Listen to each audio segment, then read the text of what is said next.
Mute कर दीजिए वापस उनको, है ना।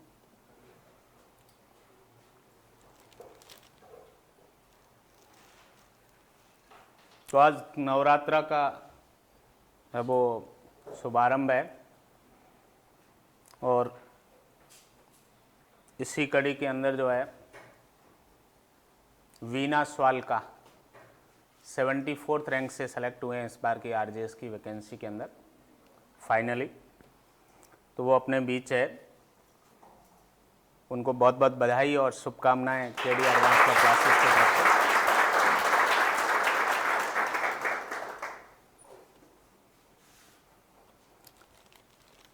वीना स्वालका का ये 4th है वो मेंस एग्ज़ाम था इस बार। 2013 में एलएलबी किया वीना ने और उसके बाद कंटिन्यू वो 4 मेंस एग्ज़ाम लिखे। वीना ने सीएस भी कर रखा है, सीए भी कर रखा है और ऑलरेडी जॉब में भी अकाउंट ऑफिसर है। ये वो एक्साइज डिपार्टमेंट के अंदर उदयपुर में, और उदयपुर से ही बिलोंग करती है। पिछला जो मेंस था उस टाइम वीना है वो हमारे पास आई थी मेंस से भी पहले, प्रीलिम्स के टाइम। तो अपना जो कोचिंग का मटेरियल था, मटेरियल लिया, प्रीलिम्स की टेस्ट सीरीज़ ली, उसके बाद फिर वापस मेंस के टाइम 7 to 8 मंथ है वो लगभग यहाँ है वो रही जयपुर में विदाउट पे वगैरह होके। मेंस की क्लासें अटेंड की, हिंदी ऐसे, इंग्लिश ऐसे, judgement writing, question answer, subject की क्लासेस। और पिछली बार है वो नहीं हो पाया, इंटरव्यू कॉल है वो नहीं हुआ इनका 2019 का जो एग्ज़ाम था उसके अंदर 197 की वैकेंसी में। फिर एक कैंडिडेट जो इतने लंबे समय उसको है वो एग्ज़ाम को देने के बाद यदि नहीं होता है तो मानसिक रूप से प्रताड़ित तो होता ही है, तैयारी अच्छी होने के बावजूद भी। उसके बाद इस बार फिर तैयारी की अच्छे से, और इस बार जो हमने थोड़ा सिस्टम चेंज कर दिया पढ़ाने का भी। हमने सब्जेक्ट नहीं पढ़ाए इस बार मेंस में, क्योंकि सब्जेक्ट ऑलरेडी पढ़ाए हुए थे, जिनको पढ़ना है वो रिकॉर्डिंग क्लासें वगैरह थी उनके लिए। हमने सीधे इस बार मेंस के क्वेश्चन आंसर पढ़ाए थे। 4 महीने तक मेरी जो क्लास चली थी मेंस की, प्री के जस्ट बाद से, तो उसमें मेंस के क्वेश्चन पर एवरी सब्जेक्ट में क्या क्या मेंस के क्वेश्चन बन सकते हैं और उनका एप्रोप्रिएट आंसर क्या रहेगा, बाइलिंगुअल इंग्लिश में और देन हिंदी में। जजमेंट राइटिंग की भी हमने ऑनलाइन है वो class they the maximum students को। हिंदी ऐसे, इंग्लिश ऐसे की जो क्लासेस थी वो भी ऑनलाइन है वो दे दी। जो जहाँ बैठा है, चाहे जॉब में है या नहीं आ सकता, तो वहीं से क्लासेस मिल गई और मटेरियल भी उनको कुरियर करवा दिया। तो इस बार जो है वो पिछली बार जो इनको समस्या आई वो नहीं आई, जॉब छोड़ के यहाँ आना रहना वगैरह, हेल्थ इश्यूज, बहुत सारी बातें जो थी। और अच्छी मेहनत का परिणाम ये रहा कि इस बार फाइनली है वो 74th रैंक से है वो सेलेक्ट हो गई। हालांकि पिछली भर्ती में वैकेंसी ज़्यादा थी 197 की, बट हर बार एग्ज़ाम कुछ न कुछ सिखाता है कैंडिडेट को। इस बार इनके पास अनुभव भी अच्छा था, प्रयास और अच्छा किया इन्होंने पिछली बार की तुलना में, उसका परिणाम आप लोगों के सामने है। बहुत मेहनती मैंने मेहनत पिछली बार, इस बार तो वो इंटरव्यू के टाइम में मॉक इंटरव्यू देने ही एक बार आई थी, उसके अलावा सारा सेशन ऑनलाइन ही है वो वहाँ से उदयपुर से लिया था। चाहे इंटरव्यू की क्लासेस थी, ऑनलाइन मॉक भी करवाए थे, 2 तो मैंने गजराज सर से करवाए थे, 1 मॉक मैंने लिया था ऑनलाइन और 1 फिजिकल मॉक है वो दिया था। तो उस पिछले फेज़ की मेहनत मैंने नज़दीक से देखी थी, जब है वो क्लासरूम के अंदर मेंस के अंदर है वो प्रॉपरली यहाँ फर्स्ट रो में बैठती थी वीना, और उसके बाद मेंस की है वो आंसर राइटिंग की कॉपीज़ भी है, मैंने खूब सारी चेक की थी। अच्छा, हैंड राइटिंग भी अच्छी है, खूब मेहनत की, पर कई बार समय से पहले और भाग्य से अधिक है वो नहीं मिलता है। सही समय आया, सही दिशा में मेहनत हुई और है वो अच्छा परिणाम है वो भगवती ने और ईश्वरीय कृपा से वो इनको मिला। इस सफलता के लिए ये आंटी जी इनके मदर हैं, इनको भी मेरी तरफ से बहुत बहुत बधाई और शुभकामनाएं। और भैया जो आ रखे हैं उनको भी, और जो बिटिया है वीना की, उनको भी मेरी तरफ से बहुत बहुत बधाई और शुभकामनाएं। मुझे लग रहा है कि इन सब में सबसे भाग्यशाली वो बिटिया है, जो उसके जन्म के साथ ही ये खुशियों की बयार है वो आई है घर के अंदर। ये खुशियाँ है वो दी है पूरे परिवार को जो है। ओके, बहुत बहुत बधाई।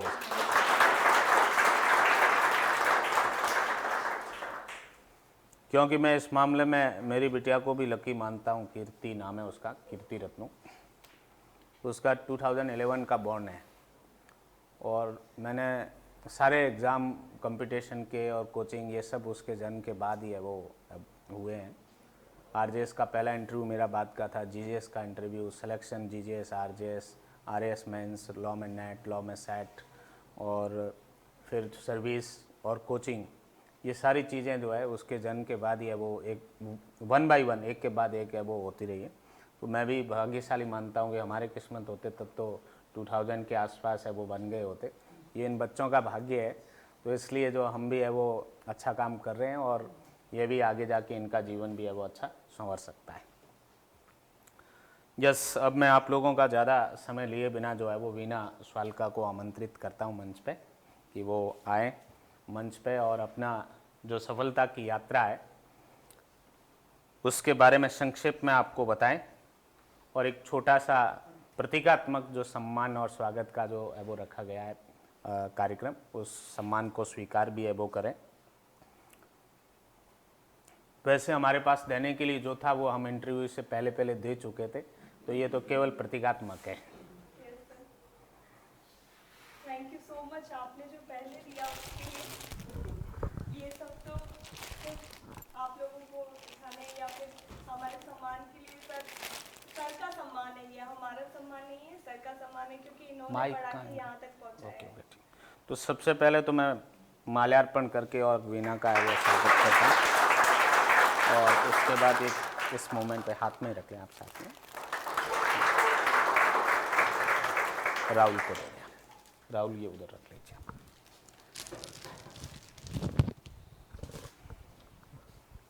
यस, वीना आपको अपनी सक्सेस स्टोरी के बारे में बताएगी और आपकी भी कोई क्वेरी हो तैयारी को लेके, किसी प्रकार के प्रीलिम्स, मेंस और इंटरव्यू के बारे में, किसी भी मीडियम को लेके भी, हिंदी या इंग्लिश मीडियम एग्ज़ाम क्रैक करने वगैरह के बारे में, तो आप अपनी बात को भी लास्ट में वो रख सकते हैं, तो उसका भी सॉल्यूशन बताएगी जितना ये बेहतर है वो जानती है अपने बेस्ट नॉलेज के आधार पर। Yes Veena. Thank you so much sir. Respected sir ने इतना अच्छा पढ़ाया। वैसे सब लोग पढ़ते हैं, मेहनत तो सब करते हैं, लेकिन एक सही डायरेक्शन में मेहनत के लिए आपको किसी न किसी मेंटोर की ज़रूरत होती है और अगर आप सही मेंटोर के पास हैं तो वो आपको सही डायरेक्शन देके जो भी आपका एंड गोल है वहाँ तक पहुँचा देते हैं। तो सर ने इस पूरी जो मेरी जर्नी है उसमें बहुत साथ दिया एज ए मेंटोर और इन्होंने हर चीज़ में जो भी हमारी कमी होती है उसको बताया, चाहे प्रीलिम्स में हो, मेंस में हो, कहाँ पे आंसर राइटिंग में हो रही है या फिर ऐसे वगैरह में आपको क्या चीज़ पहले से अभी इम्प्रूव क्या करना है, तो वो सारी चीज़ें जो लैक पॉइंट होते हैं उसी पे आपको वर्क करना होता है। बाकी पढ़ते तो सब हैं यहाँ, जो भी तैयारी करता है या जो भी इस एग्ज़ाम के लिए अपने आप को सोचता है कि मैं एलिजिबल हूँ और मैं करना चाहता हूँ, वो सब करते हैं, लेकिन सही डायरेक्शन में करने के लिए आपको एक मेंटोर सही डायरेक्शन दे सकते हैं। तो सर ने वो भूमिका पूरी अच्छी तरीके से निभाई है, उसके लिए धन्यवाद। और हेलो एवरीवन, मेरी सक्सेस स्टोरी थोड़ी लंबी है, लेकिन फाइनली जो एंड गोल को जब आपको मिल जाता है तो सारी जो पिछली जो सारी आपकी तैयारी है या आपके जो जर्नी में जो भी कोई ऑब्स्टेकल आए हैं वो सब आप भूल जाते हैं। आपको लगता है कि चलो कोई बात नहीं, फाइनली आप जो अचीव करना चाहते थे वो आपने अचीव किया। तो मेरे साथ भी यही है। तैयारी तो मैंने पहले भी की है, 18 में भी मेरा इंटरव्यू कॉल हुआ था, 35 वैकेंसी थी तब मेरा इंटरव्यू में नहीं हुआ। उसके बाद 19 में तो मेरा इंटरव्यू कॉल ही नहीं हुआ। जब मैंने सबसे ज़्यादा मेहनत करी तब मेरा इंटरव्यू कॉल नहीं हुआ। लेकिन आपको यही होता है कि आपको अपने लैक पॉइंट को पकड़ के देखना होता है कि कैसे आप उसको इम्प्रूव कर सकते हैं। मैंने वही किया, जो भी कोरोना या पेंडेमिक का टाइम था उसमें जो भी चीज़ें मुझे लगती थी कि मैं और इम्प्रूव कर सकती हूँ उसको मैंने किया। सर से ऑनलाइन क्लासेस भी ली थी जब भी मुझे टाइम मिलता था, क्योंकि मैं जॉब में थी, तो जो भी टाइम मिलता था उसी में मैंने पढ़ाई की। और 9 मंथ प्रेगनेंसी में मैंने प्रीलिम्स का एग्ज़ाम दिया था और उसके बाद मेंस दिया जब 4 महीने की थी मेरी बेटी। तो यही होता है कि आपको करना है तो फिर कोई भी चीज़ आपको रोक नहीं सकती है।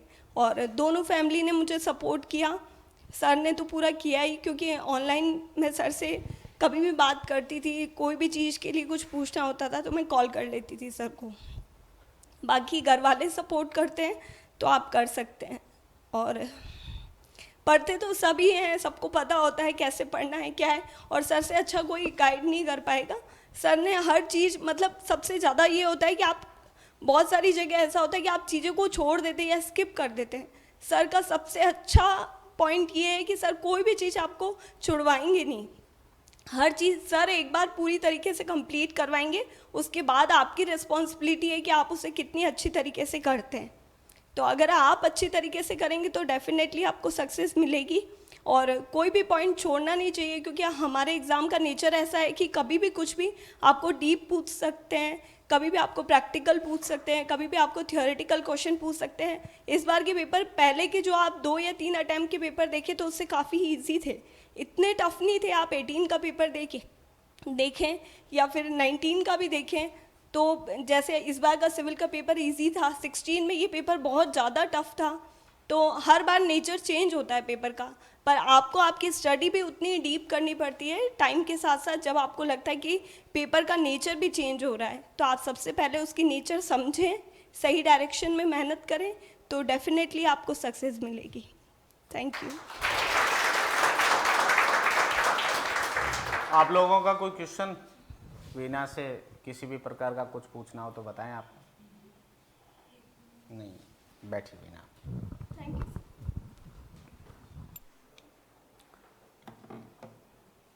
वीना को इस संस्थान की तरफ से उज्ज्वल भविष्य की शुभकामनाएं। अच्छे न्यायिक अधिकारी के रूप में वीना है वो कार्य करें, उत्तरोत्तर प्रगति करें, और ईश्वरीय कृपा और भगवती की कृपा से जो है प्रमोशन में अपना हाईएस्ट जहाँ तक जा सकते हैं वो हाई कोर्ट जज तक जो है वहाँ तक पहुँचे। अपने परिवार के सदस्यों को, अपने फ्रेंड्स को, अपने सर्किल को है वो हमेशा इसी तरीके की खुशियाँ है वो देती रहे। आंटी जी को अगेन बहुत बहुत बधाई और शुभकामनाएं। आंटी जी को भी है वो मंच पे आए। आंटी जी आप मेरे फादर तो सेकंड क्लास में जब मैं थी तभी एक्सपायर हो गए थे। ओके। मदर का ही सारा हाँ हाँ, फादर करें और मदर करें।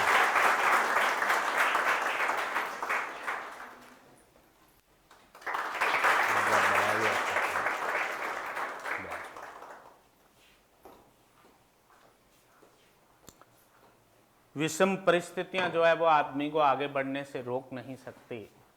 कितने भी है वो उतार चढ़ाव हो जीवन के, वो किसी व्यक्ति की प्रगति को या अंतिम जो उद्देश्य जो है उसको रोक नहीं सकता, बशर्ते कि आपके रेगुलर कंसिस्टेंट डिवोशन डेडिकेशन के साथ एफर्ट्स होने चाहिए, सिंसियर एफर्ट्स होने चाहिए।